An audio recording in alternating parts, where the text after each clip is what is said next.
ॐ अखण्डमण्डलाकारं व्याप्तं येन चराचरं तत्पदं दर्शितं येन तस्मै श्रीगुरवे नमः।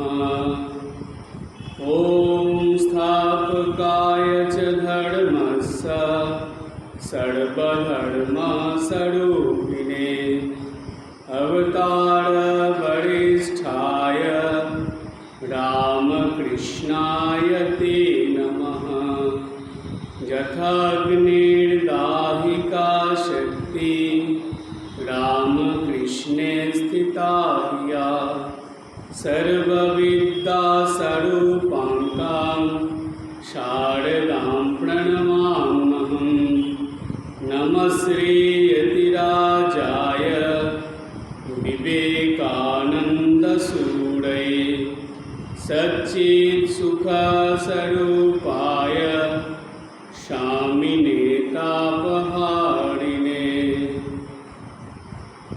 ॐ श्रीनाथे जानकीनाथे अभेद परमात्मने तथापि मम सर्वस्य रामकमललोचन। সবার প্রথমে শ্রীরামচন্দ্র, সীতামা, মহাবীর হনুমান তাদের চরণে আবুলুণ্ঠিত প্রণাম জানাই। শ্রী শ্রী ঠাকুর, শ্রী শ্রী মা স্বামীজির চরণে আবুলুণ্ঠিত প্রণাম জানাই। গুরুদেবের চরণে আবুলুণ্ঠিত প্রণাম জানাই এবং এখানে উপস্থিত সকল ভক্তদেরকে আমার ভক্তিপূর্ণ নমস্কার। আজ যেহেতু একাদশীর দিন, এই বিশেষ দিনে আজকে যেই নতুন প্রসঙ্গটা আপনাদের কাছে আলোচনা করব, সেই প্রসঙ্গটার নাম হল সীতারূপিণী শ্রীমা শারদা বা জানকী সীতারূপিণী জননী শারদা। আমরা রামকৃষ্ণ মঠ মিশনের ভক্তরা শ্রীমা শারদা সীতা ছিলেন, শ্রীমা শারদা রাধা ছিলেন,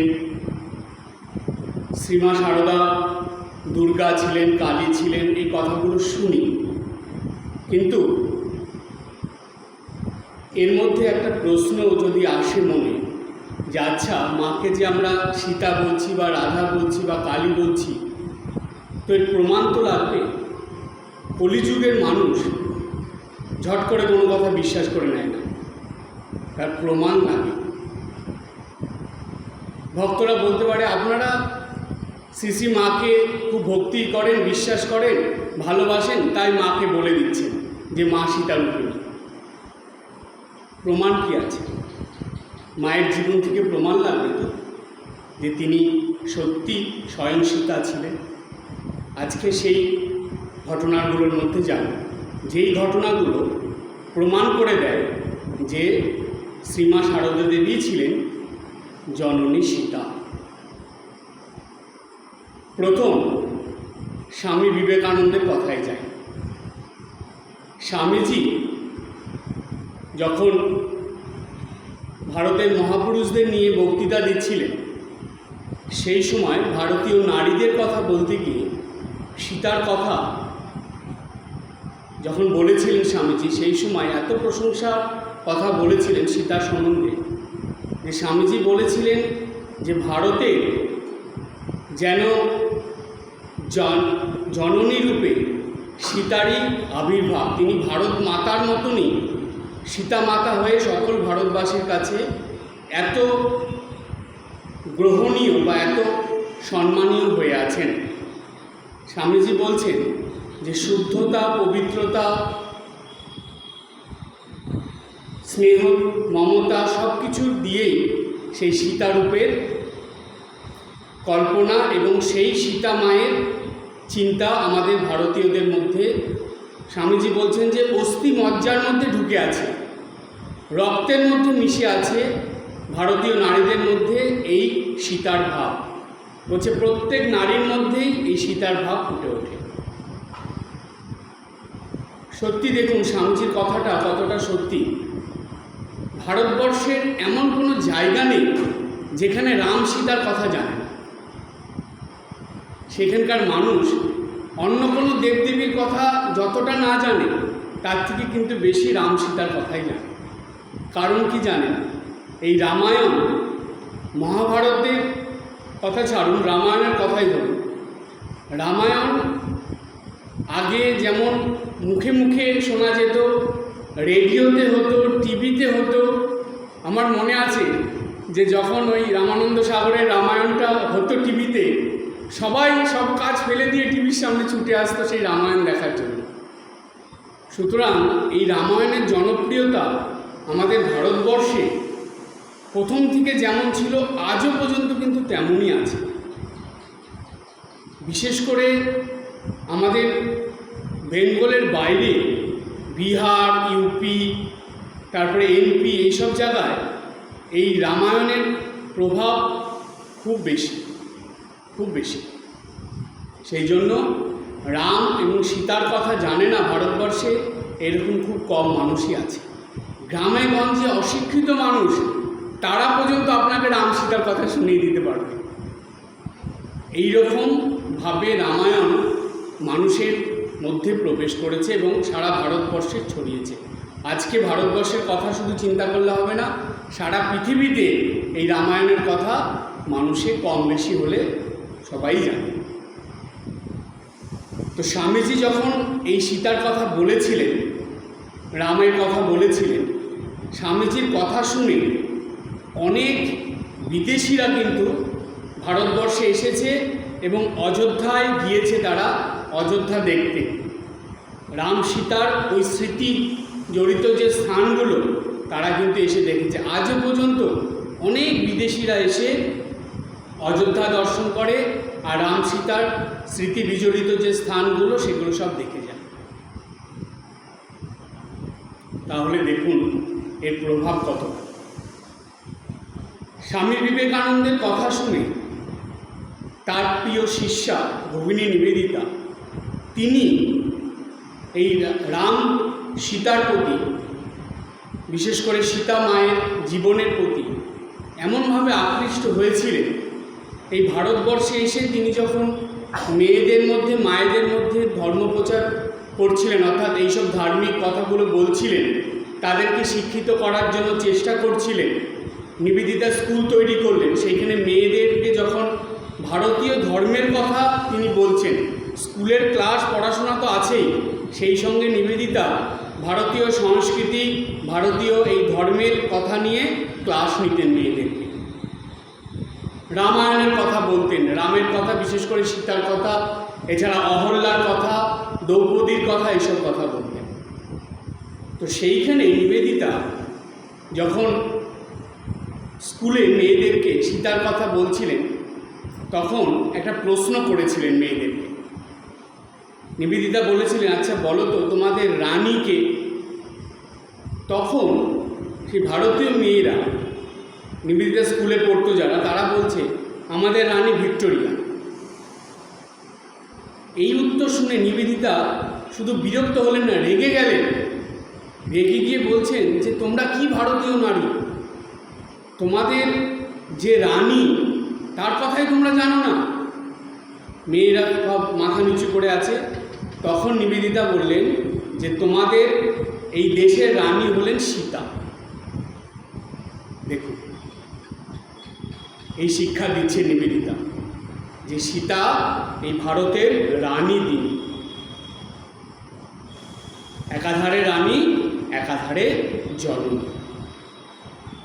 তাই হিন্দু নারীদের মধ্যে সীতার আদর্শ যেমন ফুটে উঠেছে, সেটা নিবেদিতা জেনেছিলেন স্বামী বিবেকানন্দের কাছ থেকে, এবং পরে তিনি সেটা যখন শিক্ষা দিতে শুরু করেছিলেন নিবেদিতা স্কুলে, সেই সময় তিনি এই ভারতীয় নারীদের কথা বলতে গিয়ে সীতার কথা সেই মেয়েদেরকে বলেছিলেন এবং সীতার আদর্শের শিক্ষা তিনি দিয়েছিলেন। এতে গেল স্বামীজির এবং নিবেদিতার কথা, যে সীতাকে কি চোখে দেখতেন স্বামীজি এবং নিবেদিতা। এবার আমরা আসব ঠাকুর শ্রী রামকৃষ্ণদেবের কথায়। আপনারা জানেন ঠাকুর যখন দক্ষিণেশ্বরে সাধনা করছিলেন তখন পঞ্চবটিতে একদিন ঠাকুর সীতা মায়ের দর্শন পেয়েছিলেন। ঠাকুর দেখছেন যে মা সীতা ঠাকুরের দিকে এগিয়ে আসছেন। ঠাকুর একভাবে সীতা মাকে দেখতে দেখতে ভাবের ঘোরে তিনি মা সীতাকে প্রণাম করতে যাচ্ছিলেন। তখন মা সীতা ঠাকুরের বুকের মধ্যে প্রবেশ করে গেলেন। ঠাকুর ভালো করে দেখেছিলেন। এর পরের ঘটনা খুবই বিস্ময়কর। ঠাকুর এসে তার 1-2 দিন পরেই শ্রীমা সারদা দেবীকে বলছেন যে তোমার জন্য একটা বালা গড়ে দেব। কি বালা? ডায়মন্ড কাটা বালা। কেন ঠাকুরের মনেই ভাব উঠল হঠাৎ করে? পরবর্তীকালে শ্রীমা সারদা দেবীকে যখন এই কথা জিজ্ঞেস করা হয়েছিল, মা তখন বলছেন যে ঠাকুর ওই পঞ্চবটিতে সীতার দর্শন পেয়েছিলেন। সীতার দর্শন পেয়ে সীতার হাতে ঠাকুর ডায়মন্ড কাটা বালা দেখেছিলেন। সেটা ঠাকুরের মাথায় ছিল এবং ঠাকুর পরে মাকে সেই বালা গড়ে দিয়েছিলেন। আপনারা জানেন মায়ের এই ছবিতে যে বালাটা দেখা যায় মায়ের হাতে ডায়মন্ড কাটা বালা, ওটা ঠাকুর গড়ে দিয়েছিলেন সীতার দর্শনের পরে। তাহলে ঠাকুর শ্রী রামকৃষ্ণদেব পরোক্ষভাবে কি বুঝিয়ে দিলেন? মা সারদা কে ছিলেন? মা সারদা স্বয়ং সীতাই ছিলেন। তিনি যে রাম সেই কৃষ্ণ, একই দেহে রামকৃষ্ণ। তাহলে তিনি যদি রাম হন তাহলে তার শক্তিরূপিণী সারদা তিনি তো সীতা হবেনই। সেটা ঠাকুর সবার প্রথমে পরোক্ষভাবে প্রমাণ করে দিলেন এবং জানিয়ে দিলেন যে মা ওই ডায়মন্ড কাটা বালা দিয়েই ঠাকুর প্রমাণ করে দিলেন যে ওই সারদাই হলো সীতা। প্রথম প্রমাণ আমরা পেলাম, যেটা ঠাকুর দিয়েছিলেন স্বয়ং রাম। তারপরে ঘটনায় আসি স্বামী বিবেকানন্দ। স্বামীজি শ্রী শ্রী মাকে জ্যান্ত দুর্গারূপে দর্শন করেছিলেন, কিন্তু স্বামীজি যখন বিদেশে গেলেন, সেই বিদেশে যাওয়ার আগে আপনারা জানেন শ্রী শ্রী মায়ের কাছে অনুমতি চেয়েছিলেন। শ্রী মাকে চিঠি লিখেছিলেন, মা অনুমতি দিয়েছিলেন। মায়ের অনুমতি পেয়ে স্বামীজি বিদেশে চলে গেলেন। তো তারপরে স্বামীজি ফিরে এসে মার সঙ্গে দেখা করে মাকে যখন প্রণাম করছেন, করার পরে মাকে বলছেন যে মা ওই সময় তোমার আদেশে লাফ দিয়ে সমুদ্র পার হয়ে চলে গিয়েছিলাম বিদেশে। এইবার তোমার আদেশ পেয়ে লাফিয়ে না গিয়ে জাহাজে করে বিদেশে গেলাম। এই কথা স্বামীজি বললেন। আর এক জায়গায় স্বামীজি চিঠিতে লিখছেন শিবানন্দ মহারাজকে যে মায়ের আদেশ পেয়ে হুপ করে লাফিয়ে এই বিদেশে চলে আসলাম, এসে এই জায়গা জয় করে নিলাম। অর্থাৎ সেই কথা স্বামীজি বোঝাচ্ছেন যে সীতা মায়ের আদেশে, সীতা মায়ের জন্য স্বামীজি গিয়েছে। তখন হনুমান গেলেন লঙ্কাতে, লঙ্কার জয় করে সীতা মাকে নিয়ে আসলেন। মায়ের আদেশে হনুমান ওইখানে যা যা লঙ্কায় যা যা করেছিলেন সীতা মার সঙ্গে দেখা হওয়ার পর মায়ের আদেশে করেছিলেন। তো এইবারও মায়ের আদেশ পেয়ে তিনি বিদেশে গেলেন এবং মাকে সব কিছু জানাতেন স্বামীজি। মায়ের আদেশে তিনি বিশ্বজয় করে আসলেন। তো স্বামীজি পরোক্ষভাবে বুঝিয়ে দিলেন তিনি হলেন সেই বীর হনুমান এবং সারদা মা হলেন সীতা মা। এরপরে ঠাকুরের আর এক সন্তান যোগানন্দজি মহারাজ, তার কথা বলি। যোগানন্দজি মহারাজ তার স্মৃতি কথায় বলছেন, আপনারা জানেন যে ঠাকুরের শরীর যাবার পরে মা তীর্থ করতে বেরিয়েছিলেন। কাশী, এলাহাবাদ বিভিন্ন জায়গায় ঘুরেছিলেন। সেই যে ভ্রমণ সূচিটা ছিল তার মধ্যে অযোধ্যার কথা ছিল না, অযোধ্যায় যাওয়ার প্রোগ্রাম ছিল না। মা কাশী বিশ্বনাথের দর্শনের পরে হঠাৎ করে ইচ্ছা প্রকাশ করলেন তিনি অযোধ্যা দর্শন করবেন। তো এই কথা যখন যোগীন মহারাজের কানে গেল, যোগীন মহারাজ ছিলেন মায়ের সঙ্গে, যোগীন মহারাজই দেখছিলেন এই ভ্রমণের ব্যাপারটা। তো যোগীন মহারাজের কানে যাওয়ার পরে যোগীন মহারাজ বললেন ঠিক আছে, মা যখন বলেছেন অযোধ্যায় যাওয়া হবে। তখন এলাহাবাদ মানে প্রয়াগে যাওয়া স্থগিত রেখে আগে অযোধ্যায় আসা হলো। অযোধ্যায় একদিন ছিলেন, অযোধ্যা দেখার পরে তারপরে এলাহাবাদে প্রয়াগে যাওয়া হয়েছিল। তো ওই অযোধ্যায় যেদিন এসেছিলেন সব জায়গা দর্শন হলো, সেই দিন মায়ের যে ভাব ছিল সেইটা দেখে মায়ের সঙ্গে যারা ছিলেন তারা পরবর্তীকালে বলেছিলেন যে মায়ের ভাব এবং মায়ের কথার দ্বারা এটা বোঝা গিয়েছিল যে মায়ের এই জায়গাগুলো পূর্ব পরিচিত, মা এগুলো আগেই দেখেছেন, এগুলো সম্বন্ধে আগেই জানেন। কি করে? মা তো ওই প্রথম মানে সারদা রূপে জন্মগ্রহণ করার পরেই প্রথম অযোধ্যায় এসেছেন, তাহলে মা আগে কি করে জানলেন? অর্থাৎ মা ওইখানে গিয়ে তার ওই আচার আচরণ ব্যবহারের দ্বারা, কথাবার্তার দ্বারা এটা প্রমাণ করে দিয়েছেন যে মা এইখানে আগে ছিলেন, এই জায়গাগুলো মা জানেন, সব মার চেনা। অর্থাৎ সীতারূপে এসেছিলেন বলেই তো তার চেনা প্রথম। দ্বিতীয়, মা ওই দিন অযোধ্যায় নিজে হাতে রান্না করে সবাইকে খাইয়েছিলেন যারা যারা ছিল ভ্রমণ সঙ্গী। যোগানন্দজি মহারাজ মায়ের হাতে খাওয়া খেয়ে তারপরে তিনি মন্তব্য করেছিলেন যে এই অযোধ্যায় এসে জানকী সীতা মায়ের হাতের রান্না আজকে আমরা সবাই খেয়ে ধন্য হলাম। যোগানন্দজি এই কথা বলেছিলেন।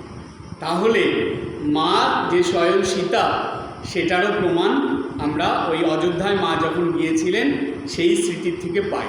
যোগানন্দজি ঠাকুরের সন্তানরা তারা কখনো, যেহেতু ঠাকুর সত্যস্বরূপ ছিলেন তাই জানবেন ঠাকুরের যে সন্তানরা ছিলেন, ত্যাগী সন্তানরা, তারা ভুলেও কখনো মিথ্যা কথা বলতেন না।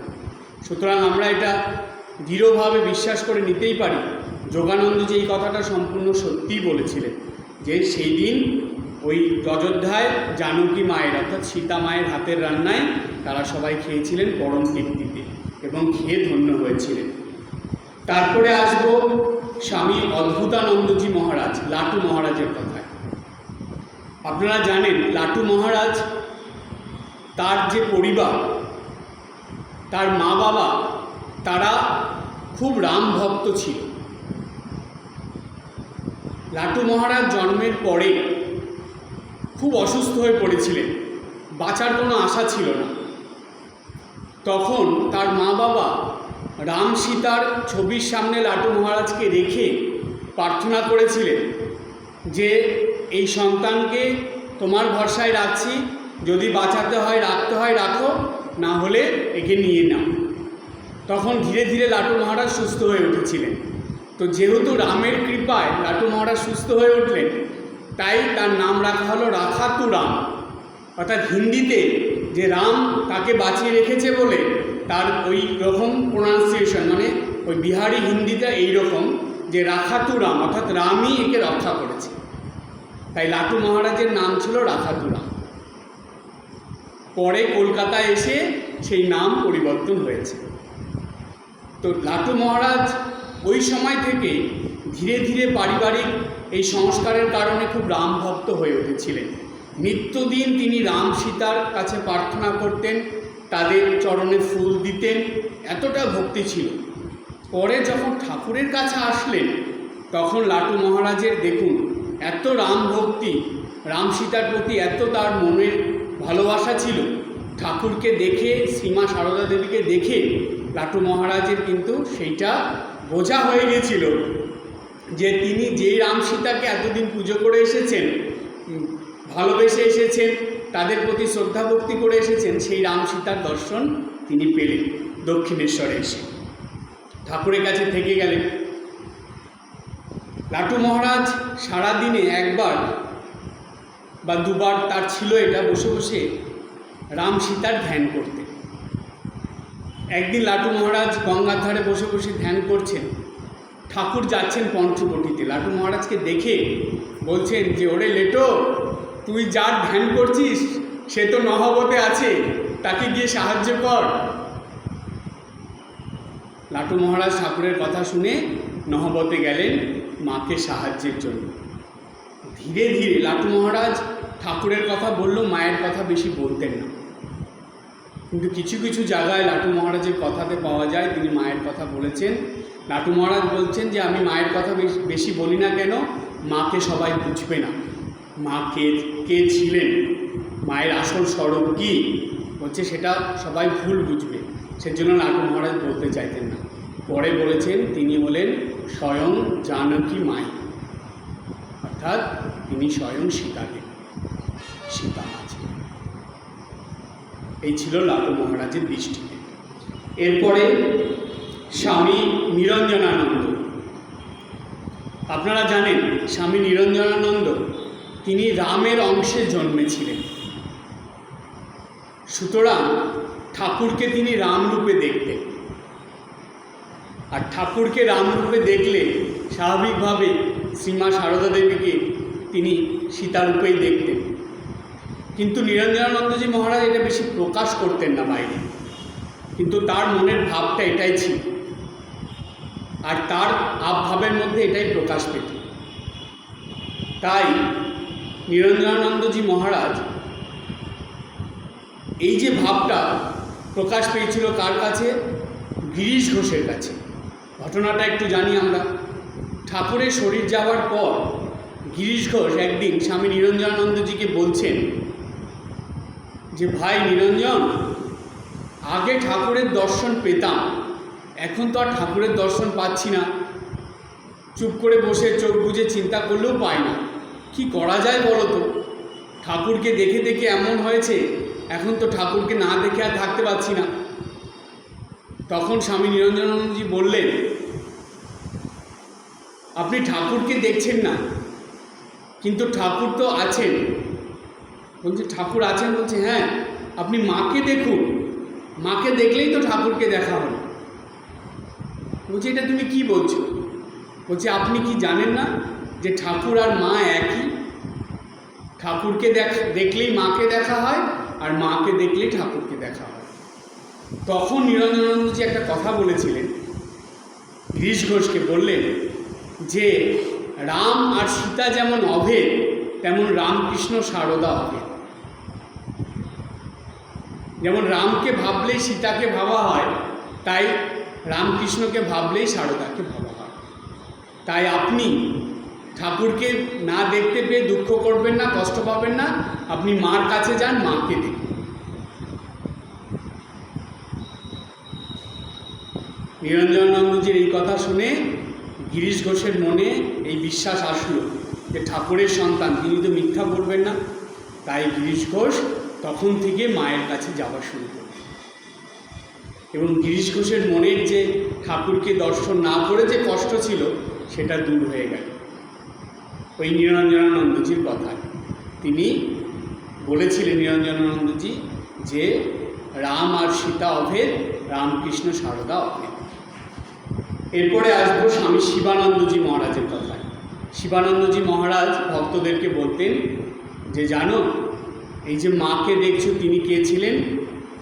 যে রাম এসেছিলেন তার সঙ্গে যে শক্তিরূপে সীতা এসেছিলেন, তিনি রাম ছিলেন, রামকৃষ্ণ হয়ে এসেছেন এবার, এবং সীতা সারদা হয়ে এসেছেন। আবার বলতেন কৃষ্ণ রামকৃষ্ণ হয়ে এসেছেন, রাধা সারদা হয়ে এসেছেন। এইভাবে শিবানন্দজি মহারাজ ভক্তদেরকে বলতেন, তিনি বুঝিয়ে দিতেন যে রাম আর সীতা এখানে রামকৃষ্ণ সারদা। এরপরে স্বামী বিজ্ঞানানন্দজি মহারাজ। আপনারা শুনলে অবাক হয়ে যাবেন, স্বামী বিজ্ঞানানন্দজি মহারাজ খুব রাম ভক্ত ছিলেন, রাম সীতার খুব ভক্ত ছিলেন, আর নিত্যদিন প্রতিদিন রামায়ণ পড়তেন। এতটাই রামায়ণের প্রতি তার ভক্তিভাব ছিল, তিনি বাল্মীকি রামায়ণ ইংরাজিতে ট্রান্সলেশন করেছিলেন। স্বামী বিজ্ঞানানন্দজির লেখা বই আছে বাল্মীকি রামায়ণ ইংরাজিতে। ঠাকুরের সন্তানদের মধ্যে স্বামী বিজ্ঞানানন্দজি প্রথম মানুষ যিনি রামায়ণ ইংরাজিতে লিখেছিলেন। সেই বিজ্ঞানানন্দজি মহারাজ তার বই যখন বেরোলো ইংরাজিতে রামায়ণ, তার মধ্যে রাম সীতার ছবির সঙ্গে রামকৃষ্ণ এবং সারদার ছবি দিয়েছিলেন। একজন ভক্ত স্বামী বিজ্ঞানানন্দজিকে জিজ্ঞাসা করেছিলেন যে এই আপনি রামায়ণের মধ্যে রাম আর সীতার ছবি তো দিয়েছেন, সেই সঙ্গে রামকৃষ্ণ এবং সারদার ছবি কেন দিয়েছেন বইয়ের মধ্যে? তখন স্বামী বিজ্ঞানানন্দজি মহারাজ একটা খুব সুন্দর ঘটনার কথা বলেছিলেন। স্বামী বিজ্ঞানানন্দজি বললেন যে দেখো, তিনি তখন এলাহাবাদে আছেন, বলছে আমি এই বইটা যখন লিখছিলাম সেই সময় একজন ভক্তের বাড়িতে গিয়েছিলাম কোনো একটা অনুষ্ঠানে। সেই ভক্তের বাড়িতে সেই ঠাকুর ঘরে যখন আমি ঢুকেছি তখন সেখানে রাম সীতার ছবি ছিল। আমি রাম আর সীতার ছবিতে প্রণাম করছি তখন রাম আর সীতাকে দেখেই প্রণাম করলাম। প্রণাম করে যখন উঠলাম তখন দেখছি সেইখানে রামকৃষ্ণ সারদা। সেই রাম আর সীতার ছবিতে রামকৃষ্ণ সারদাকে দেখলাম, অর্থাৎ ঠাকুর এবং মাকে দেখলাম। ওইটা দেখার পরে আমি এসে এই বইয়ের মধ্যে রামায়ণ শেষ হওয়ার পরে যখন রাম সীতার ছবি দিলাম, সেই একই সঙ্গে রামকৃষ্ণ সারদা অর্থাৎ ঠাকুর আর মায়ের ছবি দিলাম। কারণ রাম আর সীতা তারাই এসেছেন রামকৃষ্ণ সারদা। স্বামী বিজ্ঞানানন্দজি বলে দিলেন। এরপরে স্বামী শুভদানন্দজির কথা। স্বামী শুভদানন্দজি বলতেন ভক্তদেরকে যে দেখো, ঠাকুর আর মা তারা ছিলেন পয়সার এপিঠ ওপিঠ। তারপরে বলতেন যে যেমন রাম আর সীতা তেমনি রামকৃষ্ণ সারদা, যেমন কৃষ্ণ রাধা তেমনি রামকৃষ্ণ সারদা। শুভদানন্দজিও ঠাকুরকে এবং মাকে এই চোখেই দেখতেন, রাম সীতা রূপেই দেখতেন। এরপরে ঠাকুরের সন্তানদের মধ্যে আরেকজনের কথা বলবো, স্বামী অভেদানন্দজির কথা। স্বামী অভেদানন্দজি মহারাজ তিনি শ্রী শ্রী মাকে কী চোখে দেখতেন সেটা তার লেখার মধ্যে প্রকাশ করেছিলেন। স্বামী অভেদানন্দজি মহারাজ শ্রী সারদা দেবী ধ্যানম অর্থাৎ শ্রীমা সারদা দেবীর ধ্যান লিখেছিলেন। সেই ধ্যান মন্ত্রের মধ্যে বা ধ্যানের কথাগুলোর মধ্যে একটা লাইন আছে, সেখানে অভেদানন্দজি লিখেছিলেন, জানকী রাধিকা রূপধারিণী সর্বমঙ্গলাম চিন্ময়ীং বরদাম নিত্যাম শারদাম মোক্ষদায়িনী। কি লিখলেন অভেদানন্দজি? লিখলেন জানকী রাধিকা রূপধারিণী। সেই শারদায় জানকী হল সীতা, রাধা রূপ ধারণ করে এসেছে সর্বমঙ্গলাম সবার মঙ্গল করার জন্য। চিন্ময়ী বরদাম নিত্যাম, যিনি চিন্ময়ী দেবী, জ্যান্ত তিনি মৃন্ময়ী নয়, চিন্ময়ী দেবী তিনি নিত্যা মানে আগেও ছিলেন, এখনও আছেন, পরেও থাকবেন। সবসময় তিনি বরদান করছেন, অভয় দান করছেন সবাইকে। শারদাং মোক্ষদায়িনী, সেই শারদা যিনি সীতা রাধা, সেই শারদাই তিনি মোক্ষ দান করেন। শারদা নামের মধ্যে এটা আছে, সার দদাতি ইতি শারদা, যিনি জীবনে সার দান করেন তিনি হলেন শারদা। মনুষ্য জীবনের সার কি? মনুষ্য জীবনের সার হলো মোক্ষ লাভ। তাই এখানে দেখুন অভেদানন্দজি লিখেছেন যে শারদাং মোক্ষদায়িনী, শারদা মা মোক্ষ দান করেন। তাহলে অভেদানন্দজিও তিনিও বললেন যে শারদাই ছিলেন জানকী মা অর্থাৎ সীতা। এরপরে আর তিনটে ঘটনা বলে শেষ করব। এরপরের ঘটনাটা খুব বিস্ময়কর, খুবই অবাক করা ঘটনা। শ্রীমা সারদা দেবী যখন জয়রামবাটিতে ছিলেন তখন মায়ের কাছে নলিনী দিদি, মাকু দিদি তারা ছিল। মাকু দিদি একটা ছেলে ছিল, তার নাম ছিল ন্যাড়া। ন্যাড়া 3 বছর বয়সে মারা গিয়েছিল। তো ন্যাড়া যখন কথা শিখেছিল সেই সময় থেকে মায়ের কাছে খুব আসত। মা খুব স্নেহ করতেন ন্যাড়াকে। ন্যাড়ার মধ্যে একটা বিশেষ গুণ ছিল, সেটা কি জানেন? সে ফুল নিয়ে এসে মায়ের চরণে ফুল দিয়ে প্রণাম করত এবং মাকে সীতা বলে ডাকত। কি অদ্ভুত দেখুন, একটা ছোট্ট বাচ্চা 3 বছর তো বেঁচে ছিল, কথা শেখার পরে সে মাকে সীতা বলে ডাকছে এবং মায়ের চরণে ফুল দিয়ে প্রণাম করছে। এইটা কোনো অপরের কাছ থেকে শোনা কথা নয়, স্বয়ং মা সারদা দেবী তিনি কথা প্রসঙ্গে এই কথা বলেছিলেন। ন্যাড়ার যখন শরীর চলে গেল তার পর থেকে মা ন্যাড়ার কথা মনে হলেই কাঁদতেন। কাঁদতে কাঁদতে ন্যাড়ার সম্বন্ধে অনেক কথা বলতেন আমার খুব ন্যাওটা ছিল, আমার কাছে আসতো, আমাকে প্রণাম করতো, চরণে ফুল দিয়ে প্রণাম করতো। এই কথা বলতে বলতে মা বলেছিলেন যে ও আমাকে সীতা বলে ডাকত। ভাবতে পারে,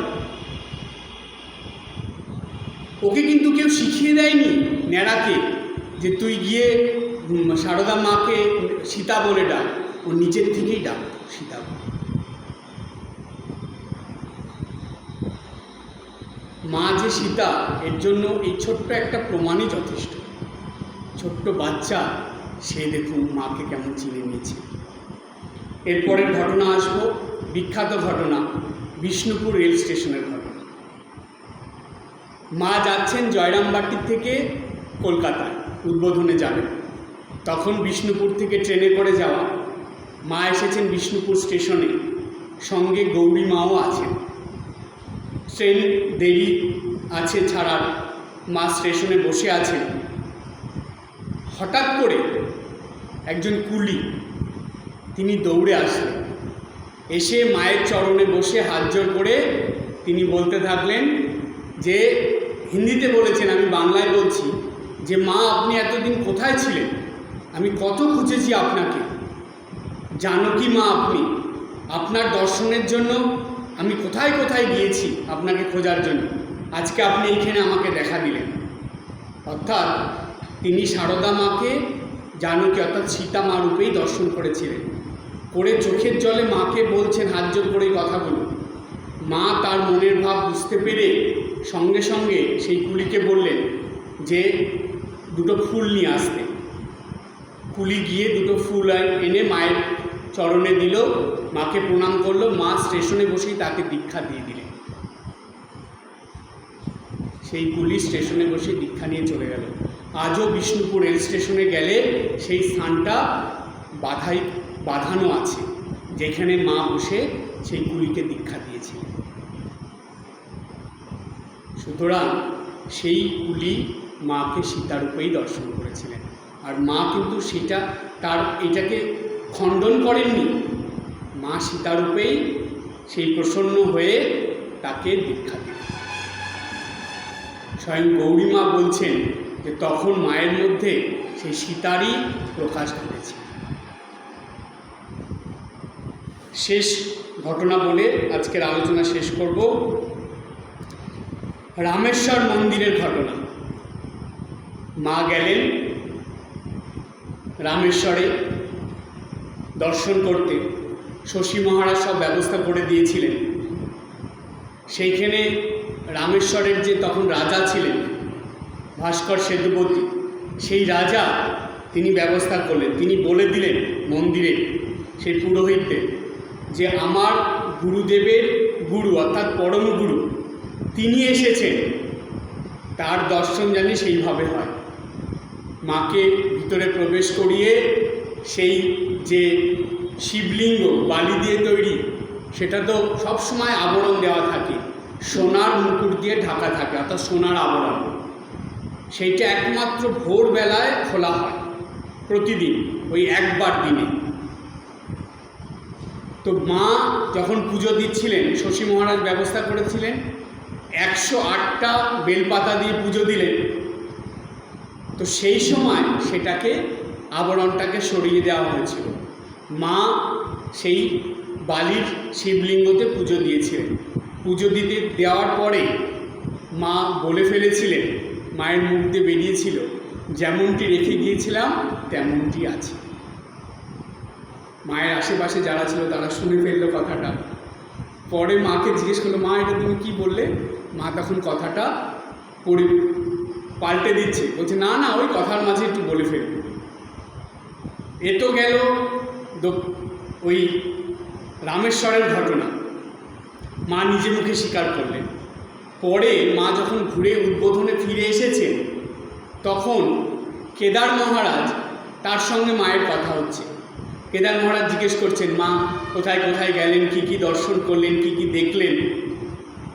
সেই সময় কেদার মহারাজকে রামেশ্বরের কথা বলতে বলতে মা ভাবে বলে ফেললেন যে ওইখানে খুব ভালো পুজো হয়েছে বাবা, যেমনটি রেখে এসেছিলাম তেমনটি দেখেছি।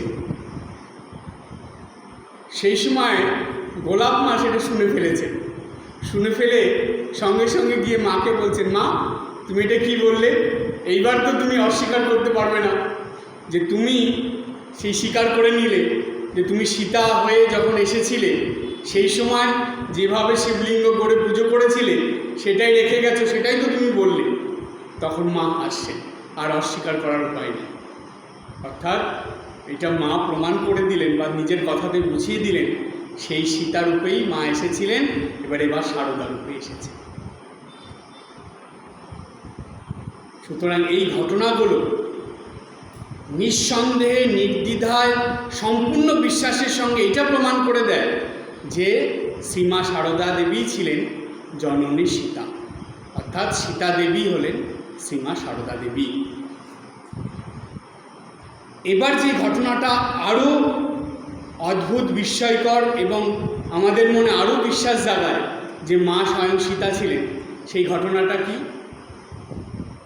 আপনারা হয়তো সবাই জানেন, রামকৃষ্ণ ভক্তমণ্ডলীর বেশিরভাগ ভক্তরা জানেন যে মা লেখাপড়া জানতেন না, মা নিরক্ষর ছিলেন, মায়ের এই শিক্ষা ছিল না। কিন্তু আপনারা শুনলে অবাক হয়ে যাবেন, মা লেখাপড়া জানতেন। শুধু জানতেন না, মা রামায়ণ পড়তে পারতেন। শুধু পড়তে পারতেন না, রামায়ণ পড়তেন। মা সম্পূর্ণ রামায়ণটা পড়েছিলেন। যখনই সময় পেতেন মা রামায়ণ পাঠ করতেন। দক্ষিণেশ্বরে, জয়রামবাটিতে, বিভিন্ন জায়গায় প্রমাণ আছে যে মা পুজো টুজো করে বসে বা কখনো সন্ধ্যা বন্দনা করে বসে রামায়ণ পড়তেন। রামায়ণ তো পদ্যের আকারে লেখা, ছন্দের আকারে, সেই রামায়ণ মা পাঠ করতেন। মায়ের জীবনীতে পাওয়া যায় মহাভারত, গীতা, অন্যান্য বই সকল মা অপরের কাছ থেকে শুনতেন, কিন্তু রামায়ণের প্রতি মায়ের এমন আকর্ষণ, টান ছিল যে মা রামায়ণ নিজে পড়তেন। মায়ের শিক্ষাগত যোগ্যতা কী ছিল জানেন?